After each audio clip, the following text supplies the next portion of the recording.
Et voilà. Donc prenez votre posture.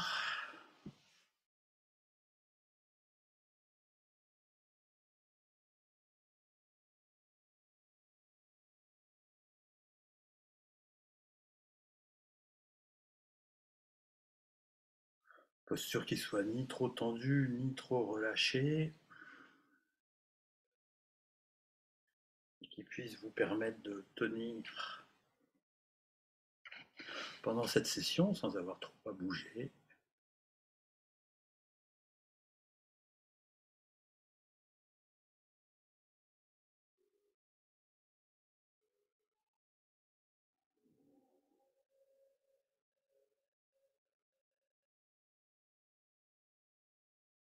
Puis nous allons venir poser l'attention sur le souffle.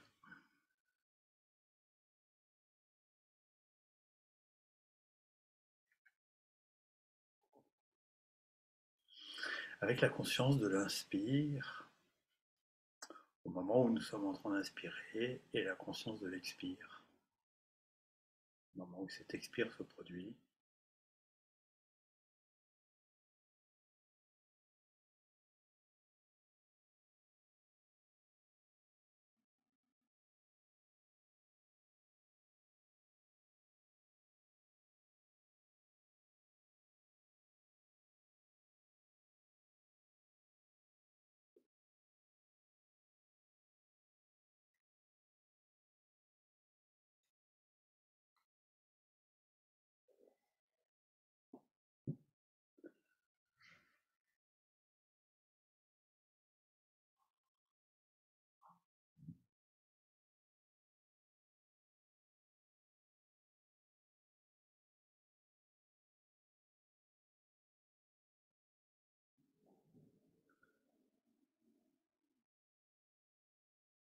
Conscience du déroulement du souffle, d'instant en instant.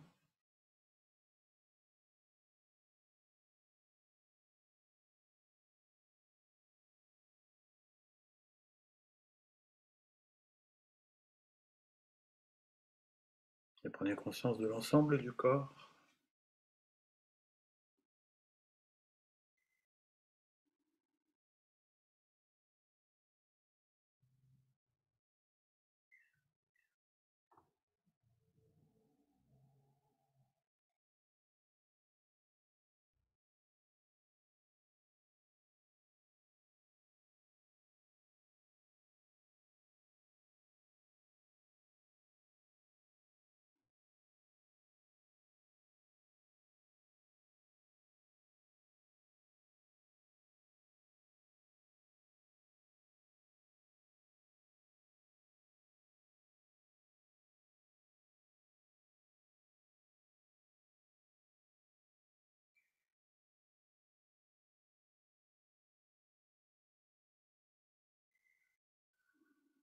Il y a bien sûr des pensées, vous revenez simplement à la présence au souffle.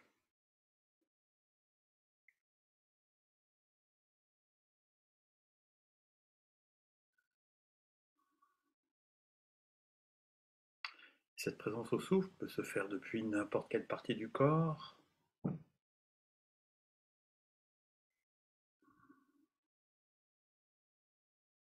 le ventre, la poitrine. Et si vous voulez quelque chose de plus précis, ça peut être au niveau des narines.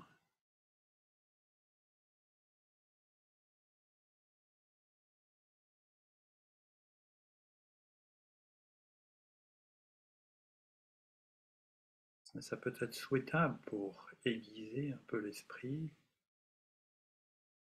de rétrécir cette zone d'attention, de prêter attention aux sensations.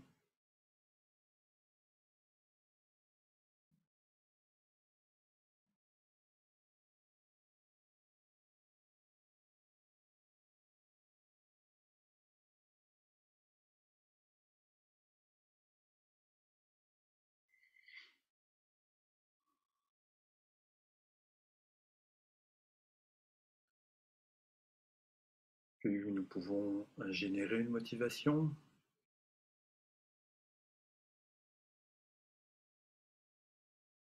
générer une motivation qui soit positive. Par exemple, on pourrait penser, puisse cette méditation contribuer à apporter une plus grande paix et un plus grand bonheur à tous les êtres.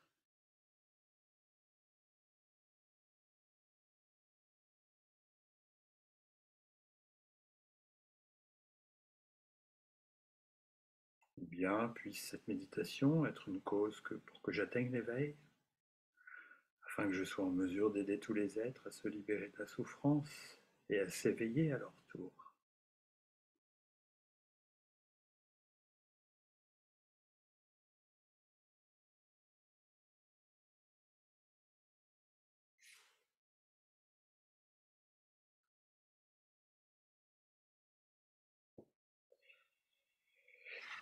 Nous allons commencer la méditation.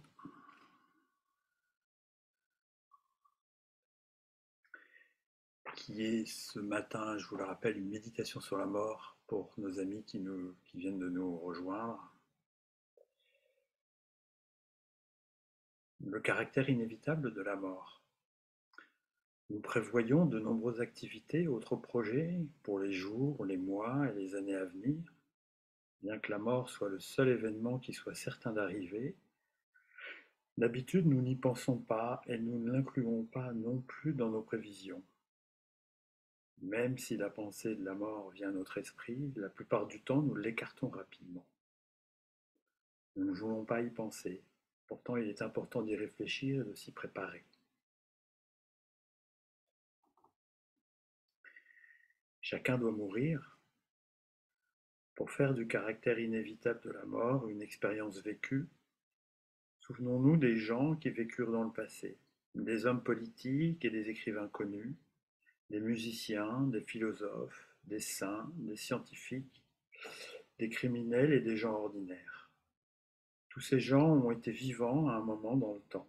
Ils ont travaillé, pensé et écrit. Ils ont aimé et mené des combats, joué de la vie et souffert. Puis finalement ils sont morts. Pouvez-vous trouver des exemples de gens qui seraient nés sur cette terre, mais qui ne seraient pas morts? Qu'importe la sagesse, les richesses, le pouvoir ou la popularité d'une personne, sa vie doit arriver un jour à son terme. Il en va de même avec toutes les autres créatures. En dépit de toutes les avancées de la science et de la médecine, personne n'a trouvé un remède à la mort et jamais personne n'y parviendra. Maintenant, pensez aux personnes que vous connaissez et qui sont mortes.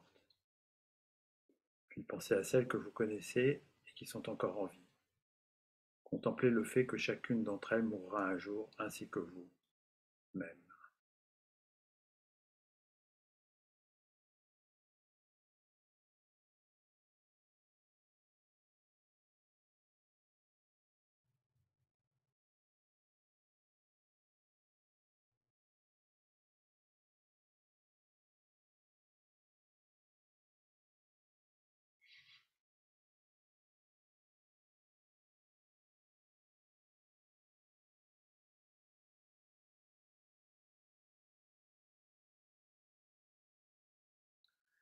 À l'heure actuelle, la planète est peuplée de quelques milliards d'habitants, mais dans 100 ans, tous ces gens, à l'exception de certains qui sont encore très jeunes, auront disparu. Vous-même serez mort. Essayez de ressentir cela de tout votre être.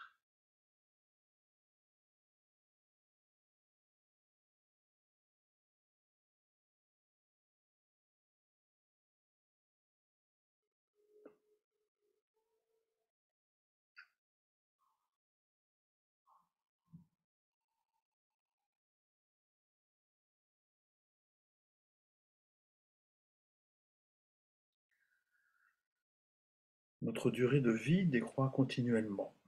Le temps ne s'arrête jamais, il passe continuellement. Les secondes deviennent des minutes des heures, les heures des jours, les jours des années, et le temps s'écoulant de la sorte, vous vous rapprochez de plus en plus de votre mort.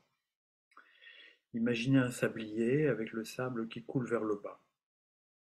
Le temps que vous avez à vivre est comme ces grains de sable, il s'écoule continuellement.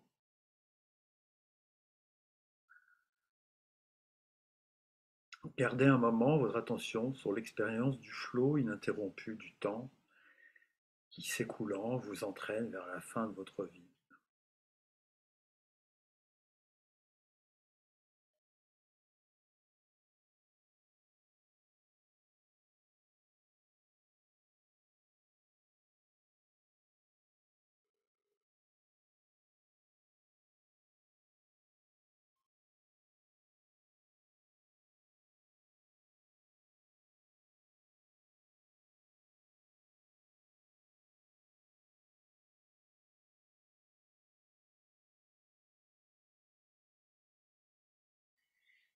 Une autre manière de développer la compréhension que votre vie file continuellement vers la mort est de s'imaginer que on est dans un train qui roule sans cesse, à une vitesse constante.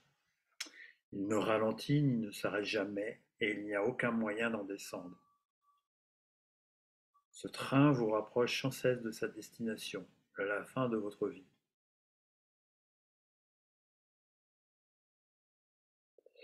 Essayez de vraiment ressentir la situation et observer les pensées et les sentiments qui s'élèvent dans votre esprit.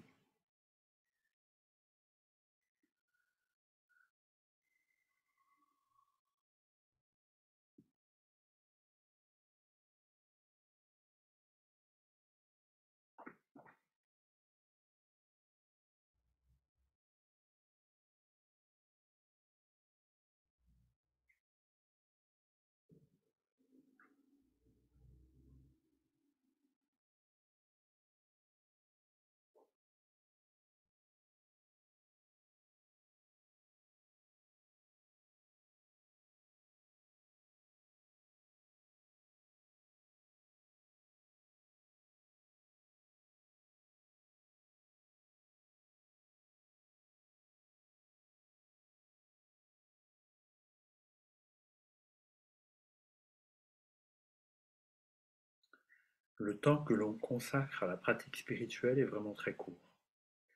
Puisque vous vous rapprochez toujours un peu plus de la mort, que faites-vous pour vous y préparer? Le meilleur moyen pour se préparer à mourir est d'avoir une pratique spirituelle. Pourquoi? Parce que c'est la seule chose qui continue après la mort. Pardon. Parce que la seule chose qui continue après la mort est l'esprit. Et que dans la mesure où elle le prépare à la mort et au voyage vers la vie suivante, la pratique spirituelle est la seule chose qui soit véritablement bénéfique pour l'esprit. Mais en fait, combien de temps consacrez-vous à la pratique spirituelle? À travailler pour diminuer les aspects négatifs de votre esprit, tels que la colère ou l'attachement, pour en développer les aspects positifs, tels que la bonté et la sagesse, et à vous comporter de manière à être bénéfique aux autres.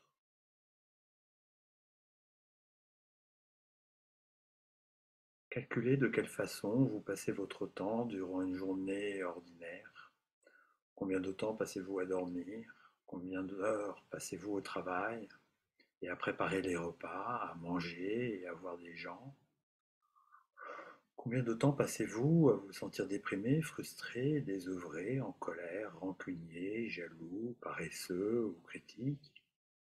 Et combien de temps passez-vous à essayer consciemment d'améliorer votre attitude mentale ou à vous engager dans des activités bénéfiques telles qu'aider les autres, à étudier des enseignements spirituels ou à méditer? Faites le calcul honnêtement. Utilisez cette méthode pratique pour évaluer votre vie afin de voir avec clarté quel pourcentage exact de votre temps est consacré à faire des choses qui soient vraiment bénéfiques à vous-même et aux autres et qui aideront votre esprit au moment de la mort et dans la vie prochaine.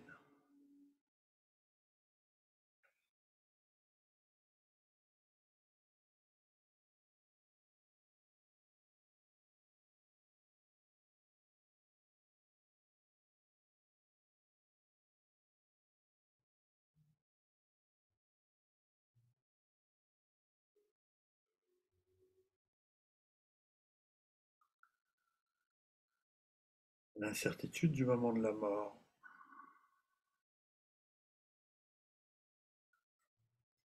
Par les contemplations précédentes, on en arrive à accepter le fait accepter qu'il est certain que nous allons mourir. Mais peut-être pensons-nous que notre mort n'arrivera pas avant longtemps. Pourquoi penser ainsi? Existe-t-il un moyen de connaître avec certitude le moment de notre mort?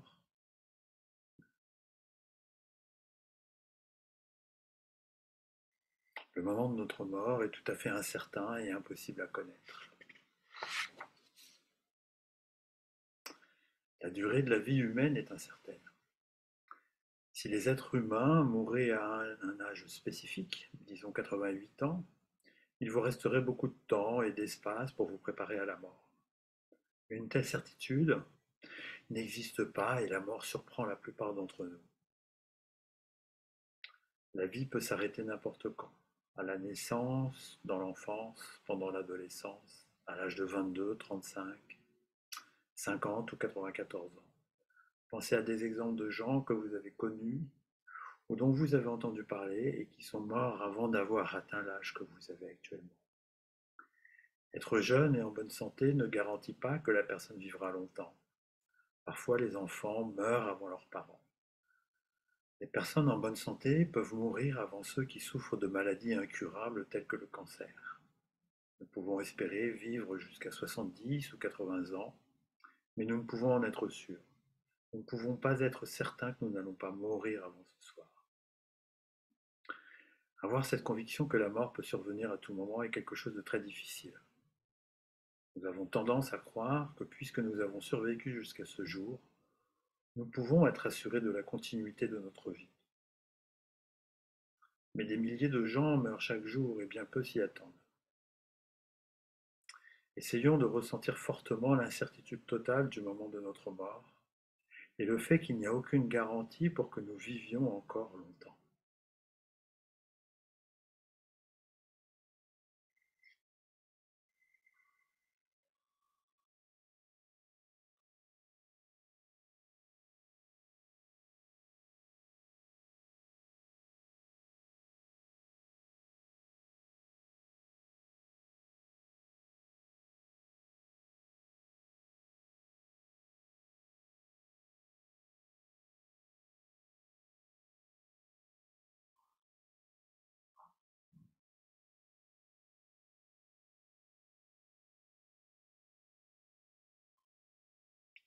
Les causes de la mort sont nombreuses. La mort peut frapper les gens de nombreuses et diverses façons.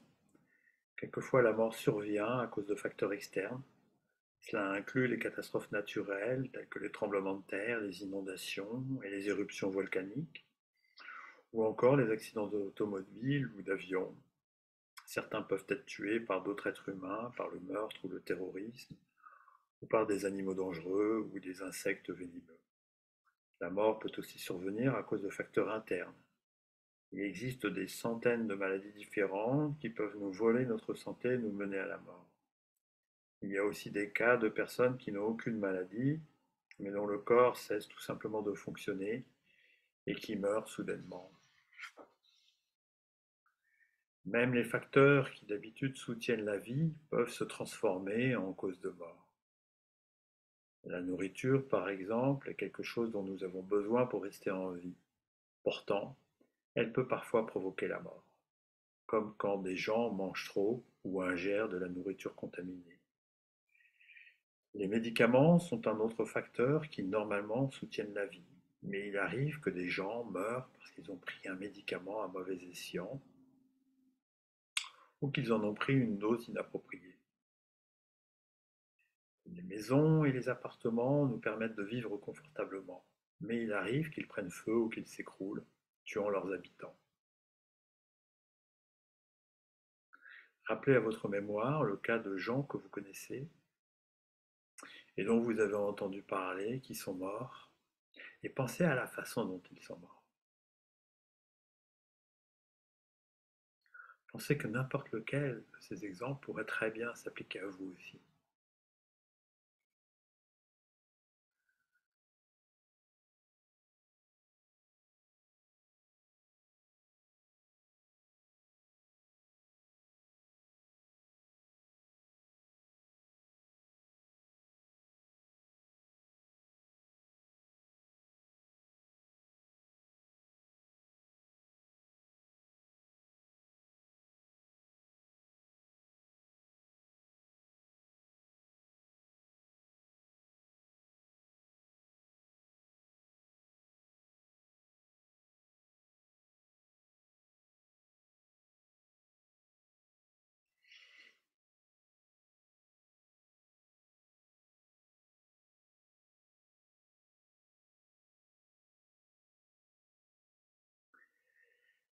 Le corps humain est si fragile, notre corps est très vulnérable, si facilement il peut être blessé ou être terrassé par la maladie.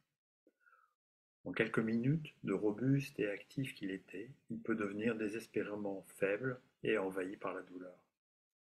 En ce moment même, il se peut que vous vous sentiez en bonne santé, énergique et en sécurité.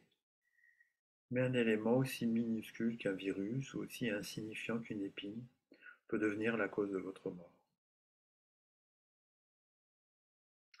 Pensez à tout cela. Rappelez-vous les fois où vous avez été blessé et pensez que cela peut se reproduire facilement et même causer votre mort.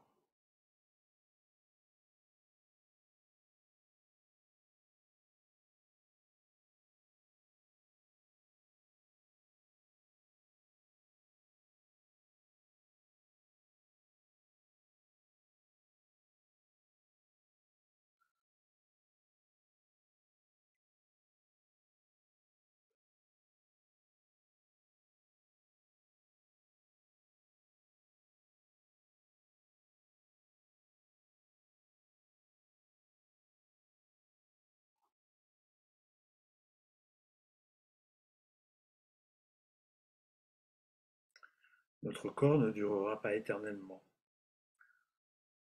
Au cours de notre vie, nous aurons peut-être la chance d'éviter les maladies et les accidents, mais les années finiront par prendre le dessus. Notre corps dégénérera, perdra sa beauté et sa vitalité pour finalement mourir.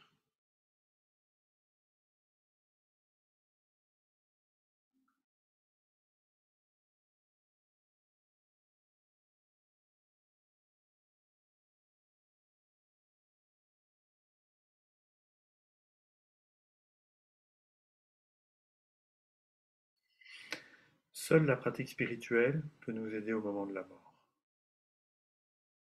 Peu importe ce que nous avons acquis ou développé tout au long de notre vie, qu'il s'agisse de parents ou d'amis, de richesses, de pouvoir, d'expériences, de voyages, etc.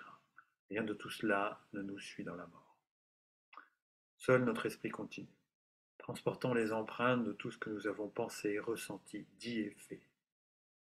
Quand nous mourrons, il est essentiel d'avoir sur notre esprit le plus possible d'empreintes positives, qui apporteront des expériences positives et le moins possible d'empreintes négatives qui apporteront de la souffrance. De plus, nous devrions aspirer à être en paix avec nous-mêmes au moment de notre mort, content de la manière dont nous avons mené notre vie et à ne laisser derrière nous aucun conflit ouvert avec les autres. Les seules choses qui nous soient vraiment profitables au moment de la mort sont les états d'esprit positifs tels que la foi, le non-attachement et la calme acceptation des changements qui prennent place. L'amour bienveillant, la compassion, la patience et la sagesse. Mais pour être capable d'avoir de tels états d'esprit au moment de la mort, nous avons besoin de nous familiariser avec eux pendant notre vie, ce qui est l'essence du dharma ou de la pratique spirituelle. Réaliser cela nous procurera la motivation et l'énergie pour commencer à pratiquer le dharma maintenant et pour pratiquer autant que nous pouvons, tant que nous en avons encore le temps.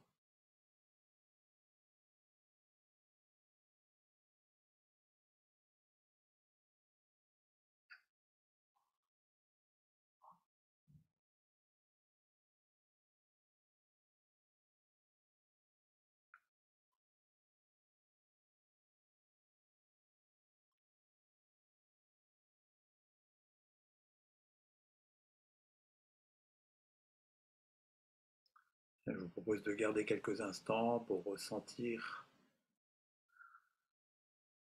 pleinement cette méditation.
Et on peut prendre quelques instants pour dédicacer, envoyer les mérites, les bénéfices de cette méditation à nos amis, à nos proches, et puis élargir au maximum d'êtres, souhaiter que ces bénéfices de cette méditation puissent se répandre, puissent les aider, et leur en faire don quelque